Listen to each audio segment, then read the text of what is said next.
Independent films in the theatrical marketplace are weathering a particularly fierce storm in the post-pandemic world, with theater closures and the struggle to get older audiences back into the cinema. But Roadside Attractions' Howard Cohen says that it will take one indie hit to drive numbers back.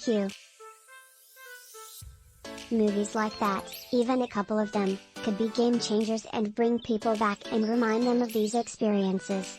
I think that might be our way out and our way back, he said. At least a couple of movies in that space that really overperform, and I don't think it's going to take a huge amount. Cohen was joined by IFC's Scott Shooman and Millennium Media's Jeffrey Greenstein during the panel at the Loews in Santa Monica. A big concern for all panelists is how the business gets the older demographic back into the cinema.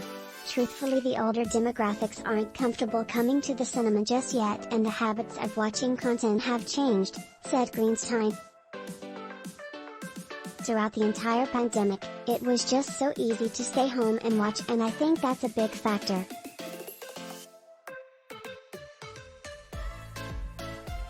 Shooman added that the type of filmgoer who will just show up at the cinema on a Tuesday and pick a movie isn't around anymore in the current climate. He called on cinemas to make the moviegoing experience more alluring. That audience is not there anymore, and that is what has sustained a huge chunk of the business, he said.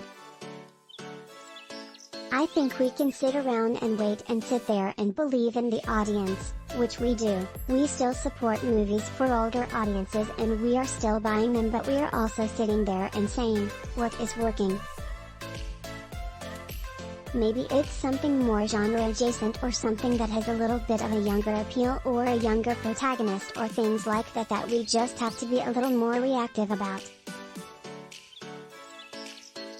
Recent releases in the indie space such as Tar, Till, The Banshees of Inisherin and Triangle of Sadness are coming off the back of expansions and, says Cohen, who also recently released Call Jane, these are very different movies for the adult-minded audience and none of them perform to pre-pan.